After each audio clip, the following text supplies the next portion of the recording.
इसका मतलब ये हुआ आपकी ये 3 डिस्क हैं, यूं समझ लो, और हेड ऐसे होता है, इसको समझिएगा, हेड यहाँ पे, हेड यहाँ पे, हेड यहाँ पे। अब देखें ना, आपको मैं कहता हूँ दो डिजिट आपको मैं दे रहा हूँ, मैक्सिमम आप वैल्यू लिखें तो 99 ही लिख सकते हैं ना। तो यही वजह कि फैट 16 के पास एड्रेसेस को मेंटेन करेंगे टेबल के अंदर मैक्सिमम 16 बिट थे। Minimum access area by your operating system is called allocation unit. तो जनाब अक्सर औकात इसकी मिसाल बड़ी सिंपल है, आप मार्केट में देखते हैं ना, कहते हैं जनाब 300 रुपए के 1000 कार्ड प्रिंट करवाएं, तो मार्केट चले जाओ, उन्हें कहा ये लो 300 रुपये कार्ड दो मैंने, वो कहेगा भाईजान हमारी एक मशीन है जिसके अंदर एक वक्त में 100 कार्ड लगते हैं, वो एक दफ़ा ऐसे पंच होता है तो वो एक एलोकेशन यूनिट है जिसमें 100 कार्ड प्रिंट होने हैं और 100 आपके नहीं होने, 100 मुख्तलिफ बंदों के होने हैं, तब हमारा खर्चा पूरा होगा।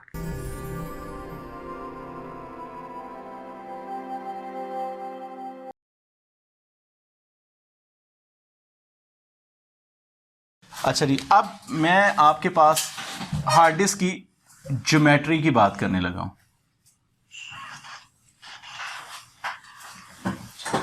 डिस्क ज्योमेट्री, जब आप डिस्क की बात करेंगे तो इसके अंदर आपको सबसे पहले एक लफ्ज मिलेगा ट्रैक, एक लफ्ज मिलेगा आपको सेक्टर, एक लफ्ज आपको मिलेगा सिलेंडर, एक लफ्ज आप देखेंगे एलोकेशन यूनिट,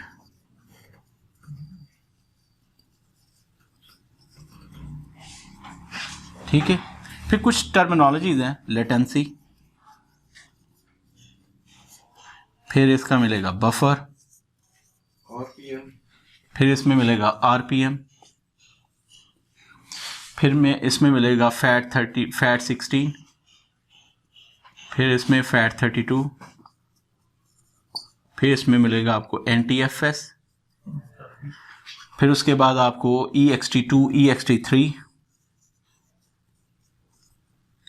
EXT3, फिर VMFS3 एंड VMFS5, फिर इसी तरह से VHD, VHDX। ये जो चीज़ें हैं ना, मिसाल के तौर पे यहाँ से शुरू करते हैं, ये ट्रैक से, ये सारी चीज़ें आपको समझ आ जाएंगी ना। पिछला तो हो गया, अभी यहाँ पे रोने वाले। देखें, स्टोरेज की बात है ना, मैंने कहा था स्टोरेज का टॉपिक है ना। डिस्क यहाँ तक है, इससे नीचे ये सारी, ये लिनक्स का फाइल सिस्टम है, ये दोनों VMware के फाइल सिस्टम है वर्चुअल डिस्क को मैनेज करने के लिए। ये दो फाइल सिस्टम है, ये हाइपर-वी के अंदर इस्तेमाल होते हैं, वर्चुअल डिस्क के फाइल सिस्टम है। इसका मतलब इसको तो निकाल दें आप, ये VMware का फाइल सिस्टम है, ठीक है ना, इसको निकाल दें। ये दोनों लिनक्स के फाइल सिस्टम है, इनको निकाल दें, बाकी दिए जाएगा ना। क्लियर? अच्छा जी, अब मैं इनको ना एक एक करके डिस्क्राइब करता हूं। सबसे पहले आपकी हार्ड डिस्क के अंदर, किसी भी हार्ड डिस्क के अंदर मल्टीपल प्लेट्स है ना, प्लेट्स के ऊपर लॉजिकल ट्रैक्स बने हुए, दिस इज कॉल्ड ट्रैक। फिर ये ट्रैक है, फिर ये ट्रैक है, ठीक है। फिर इसी तरह से डिस्क के नीचे ये ट्रैक्स हैं, ये ट्रैक्स हैं, फिर इसी तरह से ये ट्रैक्स हैं, ये ट्रैक्स हैं, ये ट्रैक्स हैं, ठीक है। तो इसका मतलब ये हुआ आपकी ये 3 डिस्क हैं, यूं समझ लो, और हेड ऐसे होता है, इसको समझिएगा, हेड यहाँ पे, हेड यहाँ पे, हेड यहाँ पे। अगर मैं कहूं कि, और ये इस तरह से मूव होता है ऐसे, और ये हार्ड डिस्क यूं रोटेट होती रहती हैं, ये प्लेट्स रोटेट होती रहती हैं, ठीक है। प्लेट के रोटेट होने की जो स्पीड होती है उसको RPM कहते हैं, राउंड पर मिनट, रेवोल्यूशन पर मिनट भी कहते हैं। नॉर्मली तौर पे आपके पास जो इस वक्त 10,000 RPM, ठीक है, हम जब यूज़ करते थे वो उस वक्त 5200 RPM, 7400 3600, 52, 7400 समथिंग RPM थी, फिर 10,000 RPM। सबसे पहले RPM स्पीड सीगेट नहीं दी थी, ज़्यादा RPM स्पीड।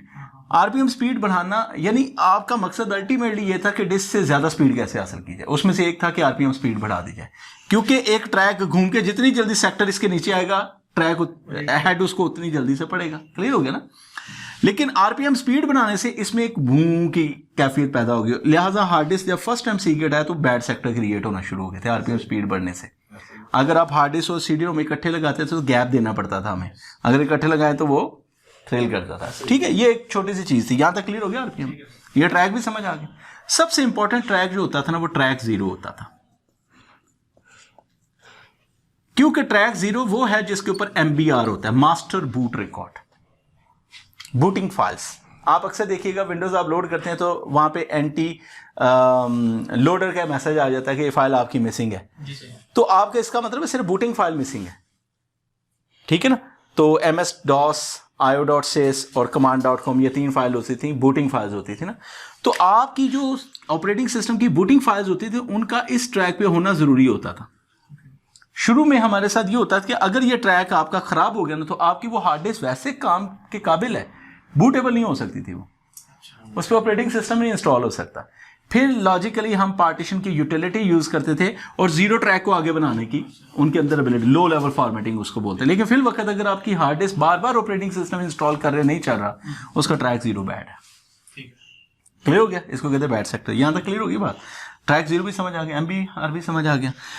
अच्छा, अब उसके बाद यहां पे सबसे इंपॉर्टेंट चीज ये ट्रैक। अब जरा गौर करें, एक चीज होती है सिलेंडर, सिलेंडर 0, सिलेंडर 1 और सिलेंडर 2। मिसाल के तौर पे सिलेंडर 0 का मतलब है कि same track of each plate. आपका हेड एक वक्त में एक ट्रैक को नहीं पढ़ रहा होता, आपका हेड ये है ना, ये प्लेट 1 के ट्रैक 0 पे है, प्लेट 2 के ट्रैक 0 पे है, प्लेट 3 के ट्रैक 0 पे है, ऐसा ही है ना। तो जब ये स्पिंडल आगे जाएगा तो ये यहां पे आ जाएगा ना, ट्रैक 1 पे, ट्रैक 1 पे, ट्रैक 1 पे। तो इसका मतलब है कि आपकी हार्ड डिस्क में एक वक्त में जो चीज रीड एंड राइट हो रही होती है वो ट्रैक नहीं होता, वो एक सिलेंडर होता है। इसीलिए जब आप लिनक्स में पार्टीशन करेंगे, यूनिक्स में पार्टीशन करेंगे या लो लेवल पार्टीशन करेंगे तो आपको पार्टीशन में साइज नहीं बताना पड़ता, आपको स्टार्टिंग सिलेंडर बताना पड़ता है और एंडिंग सिलेंडर बताना पड़ता है। जब आप पार्टीशन करते हैं तो वो आप सिलेंडर देते हैं ना, यहां से यहां तक ये पार्टीशन है। ये मैं आपको इसलिए बता रहा हूं, जब हम डाटा रिकवर करते हैं ना तो हमें पता होना चाहिए हमने किस सिलेंडर से किस सिलेंडर तक को रिकवर करना है। ठीक है? तो आप जब पार्टीशन देते हैं, बेसिकली आप देते हैं, मिसाल के तौर पे आप पार्टीशन देते हैं जी, मैंने 50 GB की पार्टीशन करनी है, तो वो 50 GB को कैलकुलेट कर लेता है और आपको बता देता है ठीक है आपकी पार्टीशन स्टार्ट सिलेंडर 1 से हो रही है और ख़त्म सिलेंडर जो है आप 200 पे हो रही है, मिसाल के तौर। आप मैनुअली दे दें तो भी उसमें ये जगह कवर होगी और आप ये दे देंगे तो भी उसमें कवर होगी। तो बेसिकली पीछे क्या चल रहा होता है? Cylinder. Same track of each plate is called cylinder, same track of each plate is called cylinder. Cylinder 0 का मतलब है track 0 of each plate, cylinder 1 का मतलब ट्रैक 1 ऑफ ईच प्लेट। यहां तक क्लियर हो गया? ट्रैक समझ आ गई, सिलेंडर समझ आ गया, लो लेवल का भी कॉन्सेप्ट समझ आ गया। अब अगली चीज आती है सेक्टर। अब ये सिलेंडर और सेक्टर क्यों समझ में आएंगे? ये देखें, आपने कभी एक्सेल में काम किया? एक्सेल में जब आप काम करते हैं तो क्या करते हैं, जरा तवज्जो कीजिए। ये सारे कॉलम बने हुए हैं, कॉलम है ना। तो अगर ये कॉलम है मिसाल के तौर पे, तवज्जो करें, तो क्या ये ट्रैक नहीं बन रहे? अगर मैं इसको घुमा के यूं लगाऊं और ये देखें, ये आपके रोज है ना, तो बेसिकली ये ऐसे ही हुआ है कि आपका एक ये कॉलम है और ये देखें, मैं कहता हूं ये कॉलम ए, ये बी, ये सी, ये डी, ये रो 1 2 3 4 5। अगर मैं कहूं कि मेरा कर्सर यहां पे है तो आप बताएंगे कॉलम कौन सा है? सी। रो कौन सी है? 3। तो ये इसका एड्रेस क्या हुआ? C3। तो क्या मैं यहां पे कोई टेबल ना बना लूं? मैं लिख देता हूं कि C3 पे मैंने एक फाइल लिखी है और उसके बाद अगर मैं यहां पे कुछ सेव करूं तो क्या लिखा होगा? C5। तो मैं लिख देता हूं C5 पे एक फाइल बनाई है, उसका ये नाम है। तो अगर मैं यहां पे कुछ सेव करूं तो क्या होगा? B1। तो मैं लिख दूंगा B1 यहां पे। ठीक है? तो जरा गौर कीजिएगा, आप जब ट्रैक और सेक्टर्स बनाते हैं तो आपका ये जो ट्रैक है ये फर्दर सेक्टर्स में डिवाइड हो जाता है। ये देखिए, अगर इसको मैं समझाने की कोशिश करूं तो इसको मैं यहां से समझाऊंगा।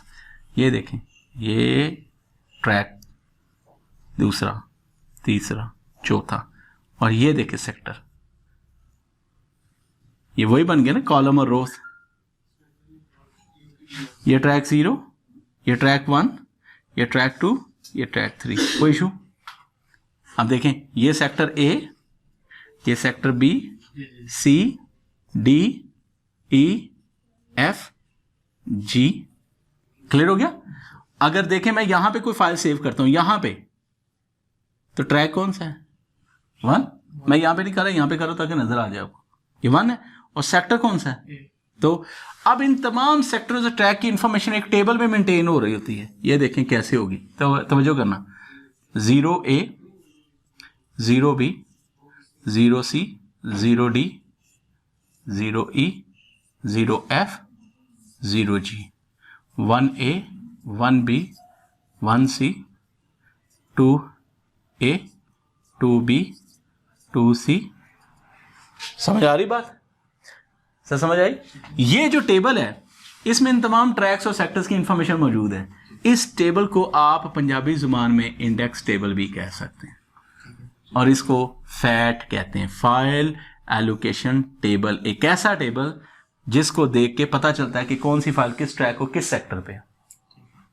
आपकी हार्ड डिस्क रैंडम एक्सेस है। रैंडम एक्सेस का मतलब है जब आप सेव की कमांड देते हैं जो नेक्स्ट अवेलेबल स्पेस है ना वहीं पे वो फाइल सेव हो जाती है। आपने कुछ दिन बाद वो फाइल फिर ओपन की, फिर सेव की, उसी फाइल का बकिया हिस्सा यहां पे सेव हो गया, उसी फाइल का बकिया हिस्सा यहां पे सेव हो गया, मिसाल के तौर पे यहां पे सेव हो गया, क्योंकि आपका ट्रैक आपके हेड के नीचे जो नेक्स्ट अवेलेबल स्पेस होगी उस फाइल का बकिया हिस्सा वहीं पे सेव हो जाएगा। अब जरा गौर कीजिएगा, यहां पे आपको एक कॉन्सेप्ट सर यहां पे समझ आया ना रैंडम एक्सेस का। अब आप अक्सर कंप्लेन करते हैं सर मेरी फाइल लोड होने में बड़ा टाइम लगता है, तो मैं कहूंगा यार हो लगेगा तो सही, एक ही फाइल चंक्स में मुख्तलिफ लोकेशंस पे सेव है। डिफ्रेगमेंटेशन यस, यहां पे एक कॉन्सेप्ट आएगा फ्रेगमेंटेशन। उस वक्त हम करते थे। यस, उस वक्त नहीं, अभी भी करना आपने। और इसका उल्टा है डीफ्रैग कर देना। काफी टाइम लेता है इसमें। हाँ, अब डीफ्रैगमेंट अब होता क्या है, जब आप ये फाइल डिलीट करेंगे तो या जहां से जगह खाली, यहां से जगह खाली, यहां से जगह खाली हो जाएगी, फिर अगली फाइल भी यहीं पर आएगी इसी तरह। नहीं अगली फाइल हो सकता है यहाँ पे सेव हो, तो आपकी फाइल आपकी डिस्क इस तरह से फुल होती है। अब आप जब डीफ्रैग करते हैं तो वो यहां से पढ़ता है कि एक फाइल का कुछ हिस्सा यहाँ पे पड़ा हुआ है, कुछ हिस्सा यहाँ पे पड़ा हुआ है, कुछ हिस्सा यहाँ पे पड़ा हुआ है, तो वो तमाम फाइल को अरेंज करके इकट्ठा कर देता है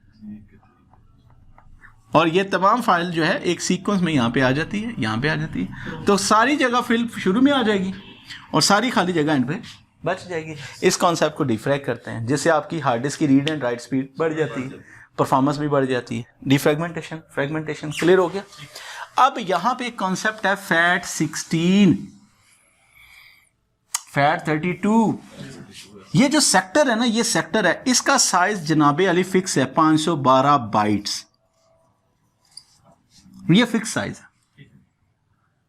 एक ट्रैक के अंदर कितना डाटा स्टोर हो सकता है, डिपेंड्स ऑन द सेक्टर्स। जितने नंबर ऑफ सेक्टर्स ज्यादा होंगे उतना डाटा ज्यादा स्टोर होगा, क्योंकि सेक्टर का साइज फिक्स है। You got my point? यहां तक समझ आ रही बात? अब आपने करना क्या है, तवज्जो से समझना। अब फैट 16 को समझ लेना।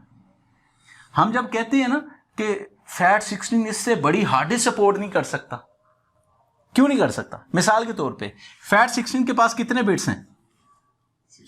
2 की पावर 16 कर दें, जो जवाब आएगा वो मैक्सिमम 2 GB स्पेस को कवर कर सकता है।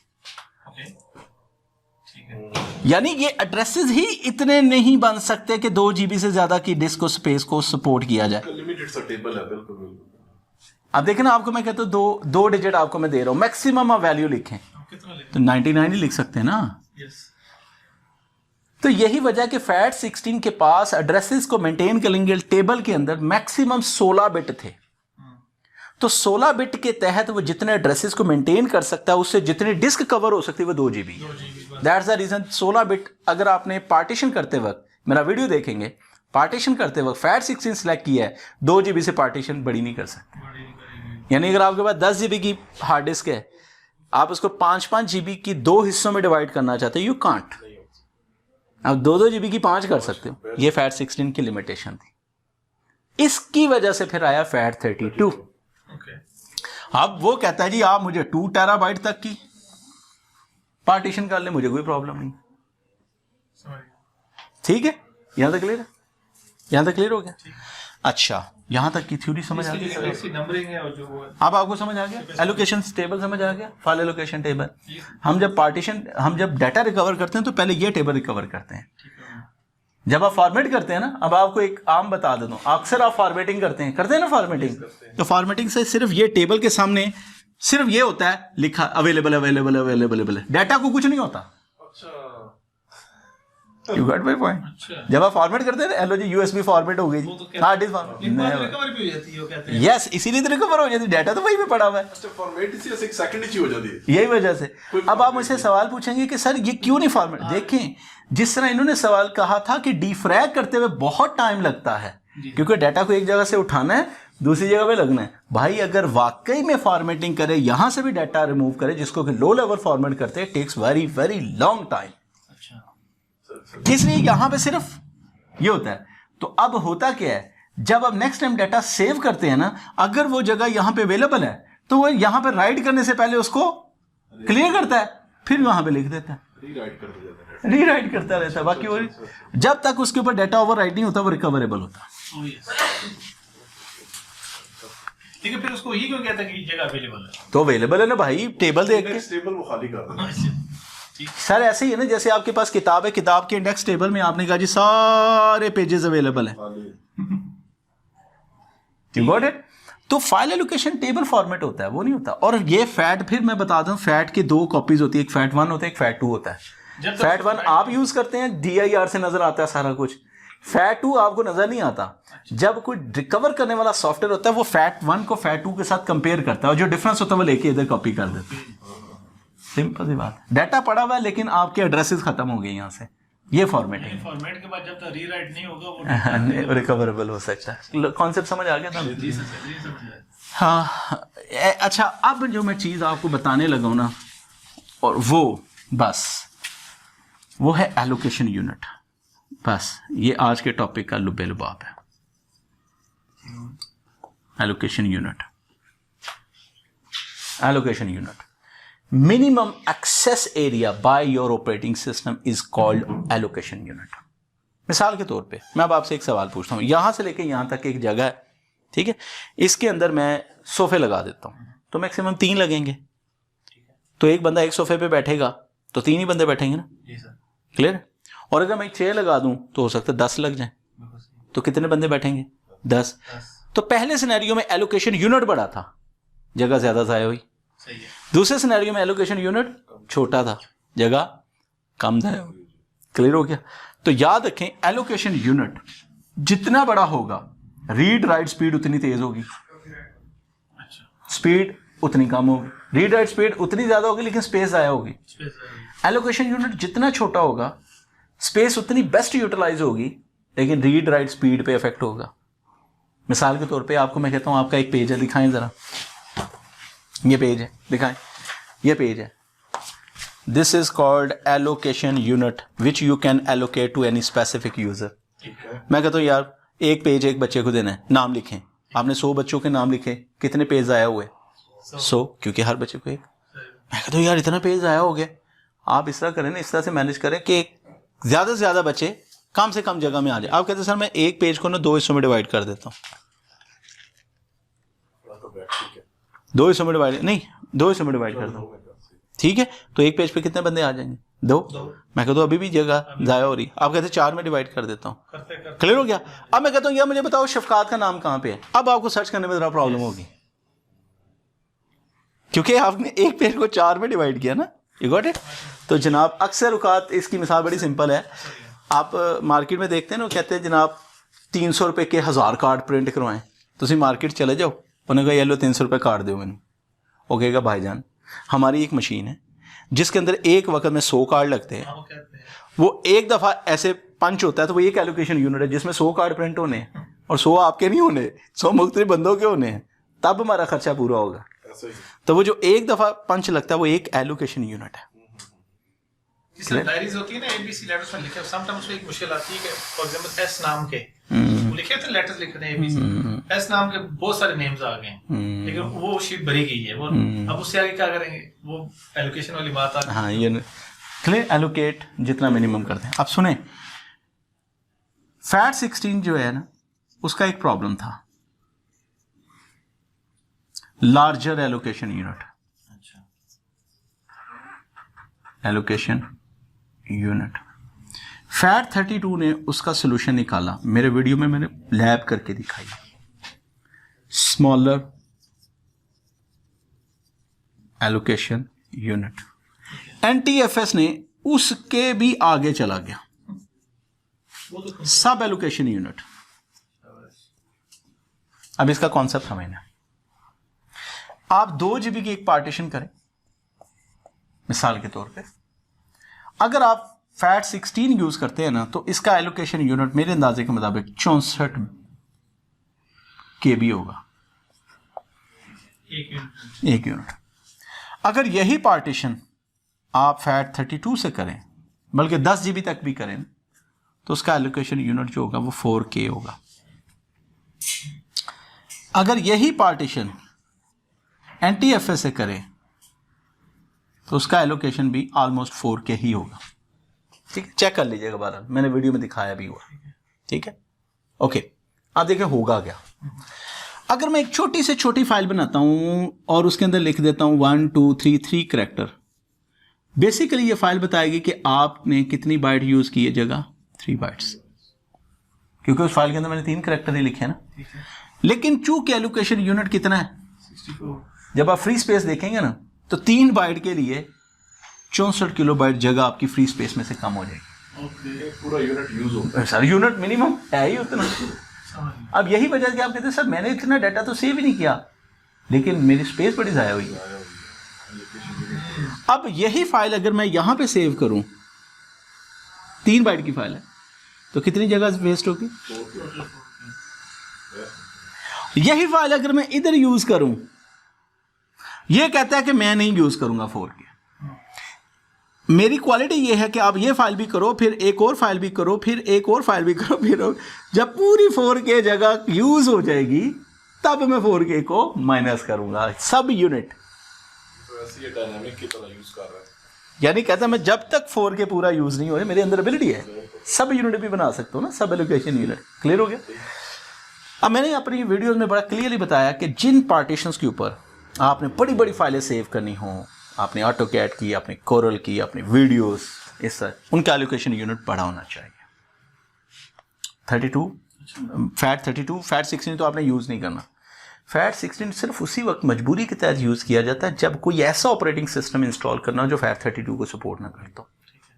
ठीक है, अदरवाइज इसको हम यूज़ नहीं करते। लेकिन मैंने लैब करके दिखाई, तसल्ली से देखना आप।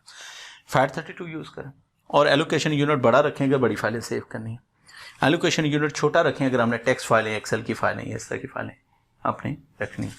और अगर आप एनटीएफएस यूज़ करें, याद रखें एनटीएफएस के यूज़ करने के multiple advantage. Number 1, it offers local security. Fat 32 fat 16 local security नहीं देता। नेटवर्क सिक्योरिटी तो है ना, शेयर परमिशंस तो है ना, शेयर परमिशंस और NTFS, it offers local security. Number 1। Number 2, active directory without NTFS नहीं चल सकता। नंबर 3, सब एलोकेशन यूनिट की ऑप्शन आपको मिल रही है। Number 4, file level security offer करता है। नंबर 5, आप कोटा लगा सकते हैं। नंबर 6, कंप्रेशन ऑन कर सकते हैं। नंबर 7, आप इसको इनक्रिप्ट कर सकते हैं। This is the beauty of NTFS, that's the reason we use NTFS file system. उम्मीद है ये सारी चीज़ें आपको समझ आ गई। जब भी ये 32 वाला करना, मैं से अपना एलोकेशन यूनिट छोटा कर लेना फाइल के हिसाब से, वो हम कर सकते हैं। जी, आप जब मैंने करके दिखाया, बाय डिफ़ॉल्ट तो होता है, लेकिन आप बड़ा भी कर सकते हैं और छोटा भी कर सकते हैं। मैं पिछले दिनों की एक बात मैं बता रहा हूँ आपको कि मेरे पास एक वो थी टेप वीडियो थी, गाड़ी में लगी हुई थी, उसमें प्रॉब्लम था कि वो फाइल सिस्टम जो है ना वो एनटीएफएस मैं नॉर्मली करता था, वो नहीं रीड कर पा रहा था। फिर मैंने उसको फैट 32 पे फॉर्मेट करके, तो उसका स्टैंडर्ड 4K ही था, वही मैंने रखा, तो वो बिल्कुल ठीक, वरना वो स्टक हो जाती थी वीडियोस। तो ये आपको पता होना चाहिए, ये सारी चीज़। ये हार्ड डिस्क की ज्योमेट्री है। उम्मीद करता हूँ कि आपको इसके बारे में समझ आ गया होगा। कोशिश कीजिएगा इसको तसल्ली से देखें, समझें, वीडियो देखें, मेरे वीडियो को देखें, मैंने उसमें लैब करके दिखाई, बड़ी तसल्ली से समझाई है, और बाकायदा फैट 16 से पार्टीशन की है, फैट 32 से भी की है, और उसके साथ भी की है। अच्छा, जो पार्टीशन है वो तो मैंने बता दिया। जब आप ट्रैक्स और सेक्टर्स की बात करते हैं ना, तो ट्रैक और सेक्टर्स उस वक्त बनते हैं जब आप अपने डिस्क को फॉर्मेट करते हैं। तो फॉर्मेट एक प्रोसेस है अपनी डिस्क को रीड एंड राइटेबल बनाने का, और ट्रैक्स और सेक्टर्स, ठीक है ना, विदाउट दैट वो नहीं होता। ठीक है जी। उसमें वो तो ऑटोमेटिकली करता है, उसमें हमारा तो वो कोई नहीं। हाँ। इसमें चेंज कर रहे हैं। हाँ, आप इसमें जब फॉर्मेट करेंगे ना, मैंने लैब करके दिखाई, आप खुद भी कर सकते हैं। हाँ जी, हाँ जी। उम्मीद करता हूँ कि आपने हमारी आज के जो वीडियो है उसको एंजॉय किया होगा। आप हमारे चैनल को प्रमोट करने के लिए, इसको इनकरेज करने के लिए चैनल को सब्सक्राइब करें और बेल आइकॉन पे भी आप प्रेस कर दें, ताकि हमारा जो भी नया आने वाला वीडियो है वो आप तक पहुँचता रहे।